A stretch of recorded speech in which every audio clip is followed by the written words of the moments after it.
तो चलिए हम लोग स्टार्ट करते हैं लीनियर इक्वेशन। सबसे पहले हम लोग इक्वेशंस को समझते हैं कि हमारा इक्वेशन क्या होता है। So an equation is a statement of equality of two algebraic expression involving one or more unknown quantities called variables. Equation जो होता है हमारा वो एक स्टेटमेंट होता है दो अलजेब्रिक एक्सप्रेशन का, जो कि इक्वालिटी के फॉर्म में लिखे जाते हैं, जिसमें एक या एक से ज़्यादा क्वांटिटीज़ अननोन क्वांटिटीज़ हो सकती है, जिसे हम वेरिएबल कहते हैं। एक बार फिर से समझ लेंगे व्हाट इज़ इक्वेशन। इक्वेशन जो होता है हमारा वो एक स्टेटमेंट होता है। इक्वेशन जो होता है हमारा वो एक स्टेटमेंट होता है जिसमें हम दो अलजेब्रिक एक्सप्रेशन लिखते हैं, दोनों को एक दूसरे के इक्वल लिखते हैं, और उसमें हम एक या एक से ज़्यादा अननोन क्वांटिटी जिसे हम वेरिएबल कहते हैं उसकी वैल्यू को हम लोग फाइंड आउट करते हैं। ठीक है, तो हम कह सकते हैं ये भी कि इक्वेशन जो होता है उसमें लीनियर पॉलिनोमियल्स होते हैं। तो ऐसे लीनियर पॉलिनोमियल्स वाले इक्वेशन को हम क्या कहेंगे? लीनियर इक्वेशन कहेंगे। मतलब एक बार इसको भी फिर से समझ लेते हैं अच्छे तरीके से कि ऐसा इक्वेशन जिसमें लीनियर पॉलिनोमियल इन्वॉल्व होता है उसको हम क्या कहते हैं? लीनियर इक्वेशन कहते हैं। यहाँ पे कुछ उसके एग्जांपल दिए गए हैं लीनियर इक्वेशंस के, जिससे x minus 5 is equal to 7 minus 2x। Linear equation का मतलब है कि एक वेरिएबल, अगर एक वेरिएबल वाले यहाँ पे अगर सवाल है तो उसको हम लीनियर इक्वेशन कहते हैं। जैसे इस सब इसमें हम देख सकते हैं, इस एग्जांपल में वेरिएबल ओनली x है, यहाँ पे भी x है। पूरे इक्वेशन में यहाँ पे हमारे दो अलजेब्रिक एक्सप्रेशन लिखे हुए हैं और दोनों जो हैं वो एक दूसरे के इक्वल में लिखे हुए हैं। और यहाँ पर जैसा कि यहाँ पर आपको बताया था कि इक्वेशन क्या होता है, इक्वेशन एक स्टेटमेंट होता है जिसमें कि दो अलजेब्रिक एक्सप्रेशन को एक दूसरे के इक्वल के फॉर्म में लिखा जाता है और एक से ज़्यादा वहाँ पे अननोन क्वांटिटीज़ होते हैं जिसे हम वेरिएबल कहते हैं। तो ये हमारा एक इक्वेशन दिया हुआ है, ये भी हमारा एक इक्वेशन है जहाँ पर 3y minus 5 is equal to 6 लिखा हुआ है। यहाँ पे वेरिएबल हमारा सिर्फ एक ही है जो कि है y। इसलिए ऐसे इक्वेशन जहाँ पर एक ही तरह के सिर्फ वेरिएबल होते हैं, एक से ज़्यादा वेरिएबल नहीं होते हैं, हम वैसे इक्वेशन को लीनियर इक्वेशन कहते हैं। ठीक है, इस एग्जाम्पल को भी हम लोग देख लेते हैं। z minus 3/4 plus 2z plus 5/2 is equal to 3/5। यहाँ पे भी हम देख सकते हैं कि वेरिएबल सिर्फ हमारा सारे इक्वेशन में, मतलब कि जितने भी टर्म लिखे गए हैं उन सभी में सिर्फ हमारा वेरिएबल जो है वो सिर्फ z है। इसलिए अगर एक ही वेरिएबल है किसी भी इक्वेशन में तो हम उसको क्या कहेंगे? लीनियर इक्वेशन कहते हैं। Linear equation with one variable. Okay, तो यहाँ पे कुछ रूल्स दिए गए हैं लीनियर इक्वेशन को सॉल्व करने के लिए। आइए उसको समझते हैं हम लोग। सबसे पहले आपको कह रहा है कि we can add the same number on both side of the equation. Suppose that कि हमने एक इक्वेशन लिखा है x plus 2 is equal to x plus 3। ठीक है, तो इस इक्वेशन में अगर हम इस टर्म को कहेंगे LHS और इधर वाले इक्वेशन को हम कहेंगे RHS, लेफ्ट हैंड साइड और राइट हैंड साइड। ये दोनों इक्वेशन जो है, दोनों अलजेब्रिक इक्वेशन जो है वो एक दूसरे के बराबर है यहाँ पर। तो कोई भी काम हम लोग करेंगे तो जो भी काम हम LHS में कर रहे हैं वो सेम काम हमें RHS में भी करना होगा। जैसे यहाँ पे हम समझ लेते हैं कि ये जैसे यहाँ पे 2x प्लस 2 लिखा हुआ है और x प्लस 3 लिखा हुआ है। मान लीजिए कि हम इस इक्वेशन में प्लस 2 ऐड करना चाहते हैं तो हम इसको क्या करेंगे? ऐसे लिखेंगे 2x प्लस 2 प्लस 2। हम 2 ऐड कर रहे हैं LHS में, तो हमें RHS में भी क्या करना होगा? 2 को ऐड करना होगा। ठीक है, इसका मतलब यही है कि we can add the same number on both side of the equation.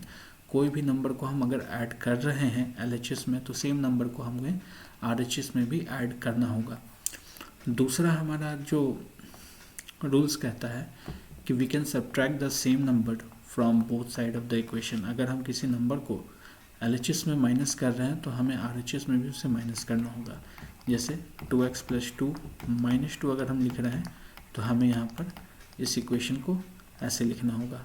हमने -2 को यहाँ पे LHS में सब्ट्रैक्ट किया है तो हमें RHS में भी उसे सब्ट्रैक्शन के फॉर्म में लिखना होगा। यहाँ पर सेम का मल्टीप्लाई के केस में भी है और डिवाइड के केस में भी है। अगर हम किसी भी नंबर को, सपोज डेट हम यहाँ पे इन पूरे टर्म को अगर a से मल्टीप्लाई कर रहे हैं तो हमें इधर भी ए से ही मल्टीप्लाई करना होगा सेम नंबर को, और सेम केस डिवाइड में भी हो जाएगा कि अगर इस नंबर को हम ए से डिवाइड कर रहे हैं तो हमें इस RHS वाले टर्म को भी ए से ही हमें डिवाइड करना होगा। ठीक है, तो ये हमारे 5 रूल्स थे, 4 रूल्स थे जिसे भी हमने समझा। अब हमारा यहाँ पे 5 रूल्स है जो कि कहता है ax plus B is equal to c x plus t is equal to p by q, then q A x plus b बराबर पी सी एक्स प्लस टी। ये कैसे हुआ है इसको हम लोग समझते हैं।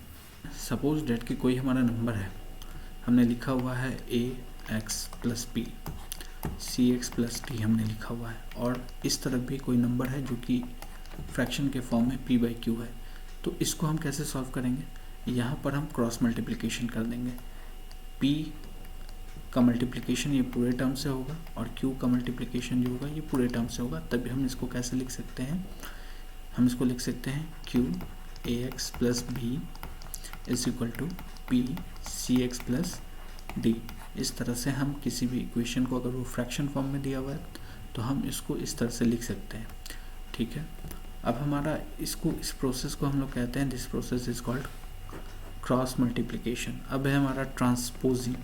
अब ट्रांसपोजिंग हमारा क्या होता है, ये एक अलग ही मेथड है, यानी कि हम अपने पूरे जो क्वेश्चन है जो हमारे लीनियर इक्वेशन के, उसको या तो हम ये 5 रूल को फॉलो करके बना सकते हैं, या फिर हम उसको ट्रांसपोजिंग का भी रूल फॉलो करके हम उसको आसानी से बना सकते हैं। अब इसमें कहता है कि any term of any equation may be taken to the other side with a change in its sign. Suppose that कि हमारा कोई इक्वेशन लिखा हुआ है, जैसे कि हम एक इक्वेशन ले लेते हैं 5x plus 7 is equal to 2x plus 1। अब ये हमारा इक्वेशन है, जैसा भी हम लोगों ने पढ़ा था कि इक्वेशन हमारा क्या होता है। तो इक्वेशन में यहाँ पे हमने पढ़ा कि इक्वेशन में जो स्टेटमेंट होते हैं वो इक्वालिटी के फॉर्म में लिखे हुए होते हैं, जिसमें एक या एक से ज़्यादा नॉन वेरिएबल या क्वांटिटीज़ हो सकते हैं। तो यहाँ पे हम देख रहे हैं कि हमारा यहाँ जो वेरिएबल है वो सिर्फ x है हमारा। ठीक है, तो यहाँ पे कह रहा है कि अगर मान लीजिए कि हमको 7 है यहाँ पर इस तरफ, तो इस 7 को LHS से अगर RHS में हमको शिफ्ट करना है तो इसका साइन चेंज हो जाएगा। अगर कोई भी नंबर LHS में प्लस में है, RHS में जाने पे माइनस में हो जाएगा। अगर वो RHS में माइनस में है और LHS की तरफ उसको शिफ्ट करते हैं इस तरफ, तो वो प्लस में चेंज हो जाएगा, यानी कि प्लस का अपोजिट जो होता है वो माइनस होता है, और माइनस का अपोजिट हमारा प्लस होता है। सेम केस हमारा मल्टीप्लिकेशन में है, मल्टीप्लिकेशन में अगर कोई नंबर लिखा हुआ है तो वो डिवाइड के फॉर्म में हो जाएगा, और डिवाइड में कोई अगर नंबर लिखा हुआ अगर उससे हम RHS में शिफ्ट करते हैं तो वो मल्टीप्लिकेशन के फॉर्म में हमारा चेंज हो जाता है। ठीक है, चलिए कुछ क्वेश्चन को हम लोग बनाते हैं, इससे आप लोगों का डाउट जो है वो और भी ज़्यादा क्लियर हो जाएगा। इस इक्वेशन में कि हमारा 8x प्लस 3 दिया हुआ है और RHS में हमारा क्या दिया हुआ है 27 प्लस 2x। हमें यहाँ वैल्यू फाइंड आउट करनी है x की। x यहाँ पे हमारा 1 क्वांटिटी है, इट मीन्स की वेरिएबल है जिसकी वैल्यू हमें इस इक्वेशन से निकालनी है। तो हम इसे कैसे निकालेंगे, तो सबसे पहले हम लोग वो जो 4 रूल हमने पहले पढ़े थे उस 4 रूल को फॉलो करेंगे, और उन चारों रूल को फॉलो करते हुए इस सवाल को हम लोग सॉल्व करेंगे। एक बार फिर से हम लोग रिकॉल कर लेते हैं कि हमने क्या पढ़ा था। हमने पढ़ा था कि अगर LHS में हम किसी नंबर को ऐड कर रहे हैं तो सेम नंबर को हमें RHS में भी ऐड करना पड़ेगा। अगर हम सब्ट्रैक्ट कर रहे हैं तो सेम नंबर में हमें उसे, सेम नंबर को LHS में अगर हम कर रहे हैं सब्ट्रैक्ट तो RHS में भी हमें उसे सब्ट्रैक्ट करना पड़ेगा। मल्टीप्लिकेशन में भी वही काम करेंगे हम लोग। अगर इस टर्म में मल्टीप्लाई कर रहे हैं किसी चीज़ को तो उधर भी हमें मल्टीप्लाई करना होगा सेम नंबर से। डिवाइड अगर इधर किसी नंबर से कर रहे हैं तो RHS में भी हमें डिवाइड करना होगा सेम नंबर से। तो उस रूल को फॉलो करते हुए इस सवाल को हम लोग आइए सॉल्व करते हैं। सबसे पहले यहाँ पे देखिए कि हमने 8x प्लस 3 लिखा, ठीक है, फिर हमने 27 लिख दिया प्लस 2x लिख दिया। अब इसमें हमको सबसे पहले हम चाह रहे हैं कि इस 3 को यहाँ से हटा दिया जाए। इस 3 को हटाने के लिए हमें क्या करना होगा, तो हमें सब्ट्रैक्ट करना होगा 3 से। 8x LHS में हम क्या करेंगे, -3 लिखेंगे।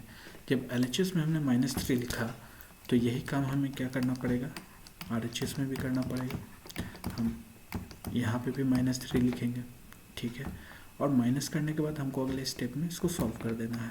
हमने इसे सॉल्व कर दिया तो हमारा क्या बचा, 8x, ये कट गया, 0 आ गया इसका वैल्यू। लेकिन इस तरफ क्या हुआ, हमारा 2x हो गया।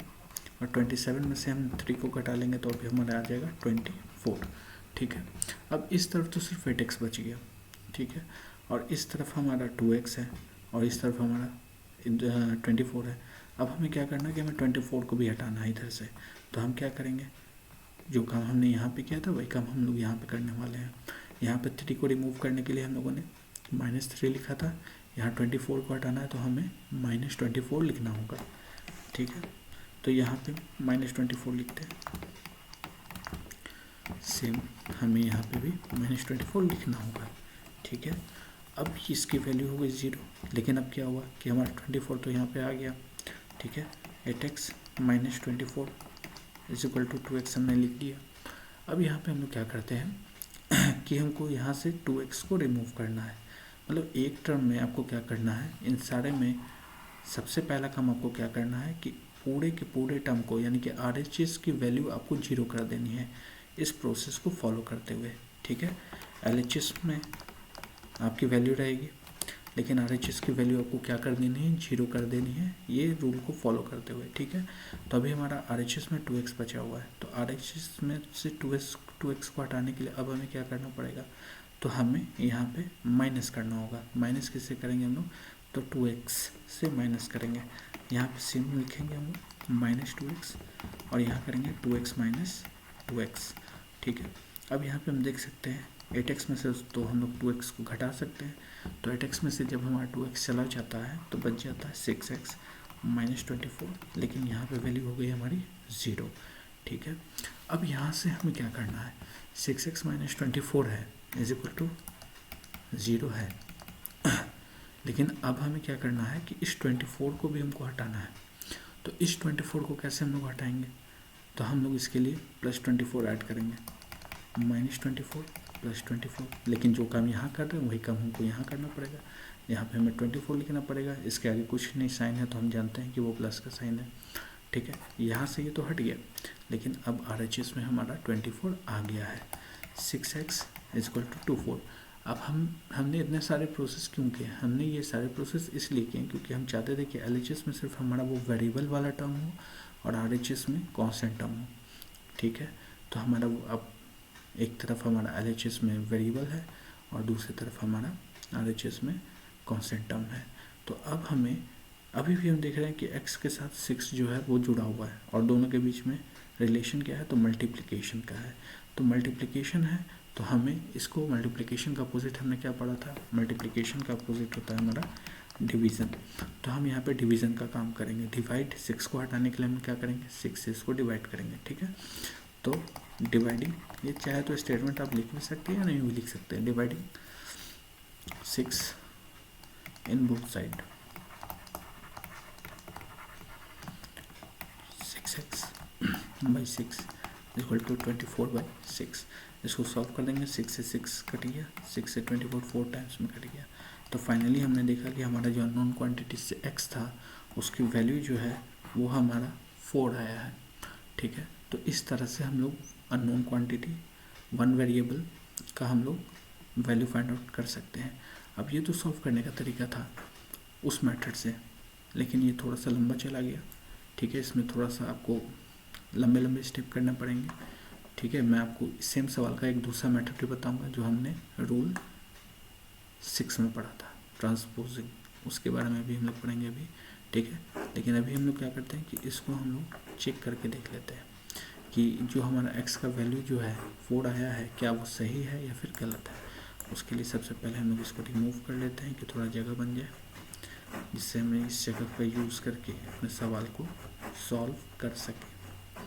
ठीक है, तो हम क्या करेंगे, 8x है हमारा।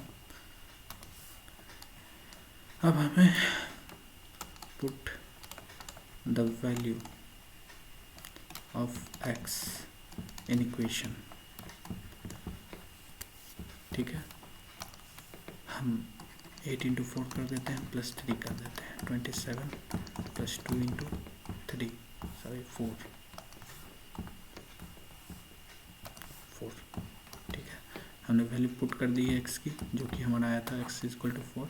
अब इसको सॉल्व कर देते हैं, +3 27 + 2 इंटू 8 24, 8 आया हमारा आंसर। इसको सॉल्व करते हैं। 35 हम देख सकते हैं कि जब हमने x की वैल्यू को फाइंड आउट पुट किया हमारे LHS में और RHS में हमारी वैल्यू सेम आ गई, LHS में भी और RHS में भी। इस तरह से हम कह सकते हैं कि ये जो वैल्यू हमने निकाली है x = 4, ये हमारी वैल्यू क्या है, बिल्कुल सही है। x की वैल्यू सही है, आंसर सही है हमारा। ठीक है, तो आई होप आप लोग को ये क्वेश्चन अच्छी तरीके से समझ में आया होगा। अगर आपको किसी भी तरह का डाउट होता है इस क्वेश्चन में तो आप जो है कमेंट बॉक्स में बता सकते हैं कि आपको कहाँ पर दिक्कत हो रही है। मैं कोशिश करूँगा कि आपकी प्रॉब्लम को रिजॉल्व कर सकूँ, आपके सारे सवालों का जवाब दे सकूँ। ठीक है, अब सेकंड वाले क्वेश्चन को, वो सेम ही का हमारा क्वेश्चन है, उस क्वेश्चन को हम लोग दूसरे मेथड से बनाएंगे। ठीक है, क्योंकि सेकंड वाला मेथड, इस मेथड को आप लोग आगे जा कर के इसका यूज़ काफ़ी ज़्यादा कॉम्प्लिकेटेड हो जाता है। इस मेथड का यूज़ आप ज़्यादा नहीं करोगे, लेकिन मैंने सिखाने के लिए आपको ये चीज़ बताया। हम लोग अब दूसरे मेथड से उस क्वेश्चन को हम लोग सॉल्व करेंगे, जो कि हमारा सेकंड नंबर है।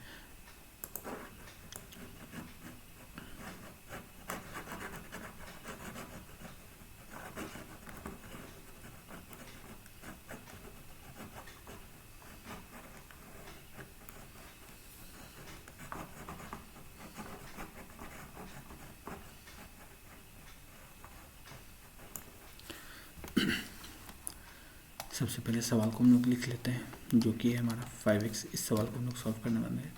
5x + 7 = 2x - 8। एक बार रिकॉल कर लेते हैं हम लोगों ने जो इंट्रोडक्शन में पढ़ा था कि इक्वेशन क्या होता है। इक्वेशन में दो स्टेटमेंट लिखे हुए होते हैं और दोनों एक दूसरे के इक्वल होते हैं, यानी कि इक्वालिटी के फॉर्म में लिखे होते हैं, और वहाँ पे एक या एक से ज़्यादा अननोन क्वांटिटीज़ हो सकते हैं जिसे हम वेरिएबल कहते हैं। तो यहाँ पे x जो है हमारा वो वेरिएबल है, RHS में भी हमारा एक वेरिएबल है, x ही है। तो ये linear equation with one variable के क्वेश्चन को हम लोग सॉल्व कर रहे हैं। तो इसको कैसे सॉल्व करेंगे हम लोग ये देखते हैं। तो इसके लिए हम लोग कौन से मेथड को अप्लाई करेंगे, जिसका नाम है ट्रांसपोजिंग। इस मेथड से हम लोग इसको सॉल्व करते हैं। तो इसमें हमको क्या करना है, पहले इस कुछ बातों को मैं लिख लेता हूँ कि प्लस अगर हम करना तो प्लस का अपोजिट माइनस होता है, माइनस का अपोजिट प्लस होता है। ठीक है, यानी कि अगर हम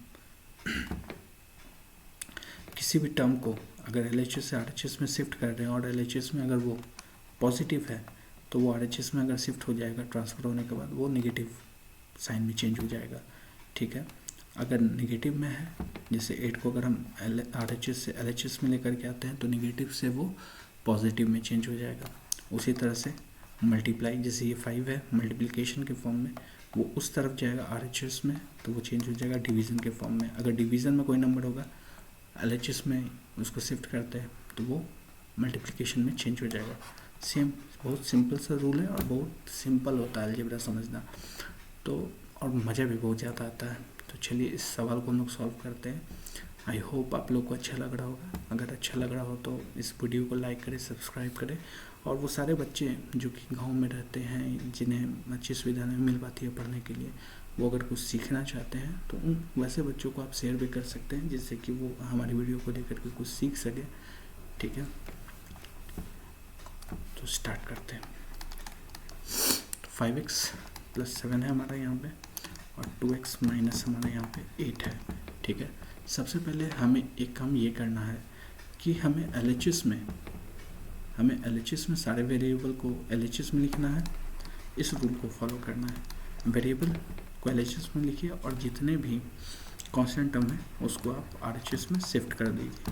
ठीक है, फिर उसके बाद हमें दूसरा काम ये करना है कि एक तरफ हमारा वेरिएबल होगा और दूसरी तरफ हमारा सारे कांस्टेंट वैल्यू होंगे। ठीक है, तो इक्वालिटी के चूँकि एक दूसरे के वो इक्वल होंगे तो इसको हम लोग सॉल्व करके वैल्यू फाइंड आउट कर सकते हैं। देखिए ये कैसे करते हैं। सबसे पहले यहाँ पता कीजिए कि आपका वेरिएबल कहाँ पर है, वेरिएबल टर्म कहाँ पर है। तो यहाँ पे हमारे दो टर्म है, यहाँ पे भी हमारे दो टर्म है। तो ये जो टर्म है हमारा 5x, ये एक वेरिएबल है, इसमें इंक्लूड है 5 के साथ, और यहाँ पे भी हमारा वेरिएबल है। तो इस वेरिएबल को 2x को हम उठा करके शिफ्ट कर देते हैं RHS से LHS में। तो 5x + 7 - 2x, चूँकि मैंने बताया था कि अगर किसी भी टर्म को RHS से LHS में शिफ्ट कर रहे हैं या LHS से RHS में शिफ्ट कर रहे हैं तो उसका साइन चेंज हो जाएगा। क्योंकि इसके आगे का साइन पॉजिटिव है तो ये जब LHS में जा रहा है तो ये नेगेटिव साइन में चेंज हो जाएगा और ये हमारा बच जाएगा -8। ठीक है, अब -8 यहाँ पे हमारा बच गया। पहले हम इसको सॉल्व कर लेते हैं। 5x में से 2x चला गया तो हमारा 3x बच गया। ठीक है, 3x + 7 = -8। अब हम देख रहे हैं कि हमारा वेरिएबल को एक तरफ करना था और कांस्टेंट को हमको एक तरफ करना था। अब यहाँ वेरिएबल तो है, यहाँ एक कांस्टेंट टर्म भी है, यहाँ पे कांस्टेंट है, इस कांस्टेंट को उधर भेज देते हैं। ठीक है, दोनों भाई एक साथ रहेंगे, मज़े करेंगे। ठीक है, चलिए सॉल्व करते हैं। तो -8 यहाँ पे है। अब चूंकि इसका साइन हमारा प्लस है तो प्लस है तो ये उस तरफ जाएगा। तो आप बताइए किस में चेंज हो जाएगा, ये माइनस में चेंज हो जाएगा। ठीक है, तो ये हमारा माइनस में चेंज हो गया। 3x = हम क्या लिखेंगे, इसको ऐड कर देंगे। सेम साइन यहाँ पे मैं लिख देता हूँ। सेम साइन का रिजल्ट हमेशा क्या होता है, रिजल्ट तो पढ़ा होगा आप लोगों ने, पॉजिटिव होता है। और डिफरेंट साइन में हमेशा हम लोग क्या करते हैं, तो उसका रिजल्ट हमेशा नेगेटिव होता है। चूँकि यहाँ पे दोनों इंटीजर हमारे नेगेटिव है तो ये ऐड हो जाएंगे। -8 और -7 -15 हो जाएगा। ठीक है, अब हमको क्या करना है कि x के साथ अभी भी एक हमारा 3 वहाँ पे है, उस 3 को भी हमको वहाँ से हटाना है। तो हम क्या करेंगे, अब यहाँ पे देखिए मल्टीप्लिकेशन के फॉर्म में उस तरफ जाएगा तो किस में चेंज हो जाएगा, डिवीज़न में। तो x = -15 / 3। ठीक है, अब सिंपल सॉल्व कर लेना है हमें। x की वैल्यू हमारी क्या है, -5/। ठीक है, एक बार चेक कर लेते हैं हम लोग कि जो हमने बनाया कहीं कोई कैलकुलेशन एरर तो नहीं है उसमें। तो हमने यहाँ पे लिखा 5x + 7 2x - 8। ठीक है, दिस इज आवर क्वेश्चन। अब यहाँ पे 5x + 7 माइनस, हमने सबसे पहले 2x को क्या किया, LHS में शिफ्ट कर दिया। हमने यहाँ पे शिफ्ट किया इसको, RHS में सिर्फ -8 बच गया। शिफ्ट करने के बाद हमने सॉल्व कर लिया। 5x में से 2x को घटाया, हमारा 3x आ गया, 7 रहने दिया हमने। -8 यहाँ पे ऑलरेडी था RHS में। अब क्या करेंगे कि +7 को हमको यहाँ से हटाना है। तो जब ये RHS में जाएगा तो माइनस में चेंज हो गया। सॉल्व कर लिया हमने। फिर मल्टीप्लिकेशन के फॉर्म में था 3, उसको भी हमें हटाना था। मल्टीप्लिकेशन से वो डिवीज़न में गया और यहाँ पे हमने सॉल्व कर लिया। अब हमें चेक करना है कि क्या मेरी वैल्यू सही है, तो हम उसको चेक भी कर सकते हैं। 5 इंटू, बस सिंपल सा हमें जहाँ जहाँ x है वहाँ पे -5 पुट कर देना है। अगर LHS की वैल्यू RHS के बराबर आ जाती है तो हम कह सकते हैं कि हाँ भाई हमारा बनाया हुआ सवाल ये सही है और x की वैल्यू भी हमारी सही है। ठीक है, तो जगह नहीं है इसलिए यहाँ लिख रहा हूँ। -25 + 7, यहाँ पे -10 हो जाएगा और -8 हो जाएगा। 25 में से 7 जाएगा तो हमारा क्या बचेगा, -18। और यहाँ पे इसको सॉल्व करेंगे तब भी हमारा आएगा -18। तो यहाँ पे हम देख सकते हैं LHS की वैल्यू जो है वो हमारे बिल्कुल RHS की तरह है। तो इस तरह से हमने इस मेथड को सॉल्व किया और इस सवाल को आपको बताया। आप ट्रांसपोजिंग मेथड काफ़ी इजी है, जैसे जैसे आप बनाते जाओगे इसको, आप में आपका स्पीड आप जब बनाओगे तो वो जल्दी बना पाओगे। ठीक है, आई होप आपको इस सवाल समझ में आया होगा, और अगर समझ में आया होगा तो हमारे वीडियो को लाइक और शेयर ज़रूर कर दें। ठीक है, थैंक यू।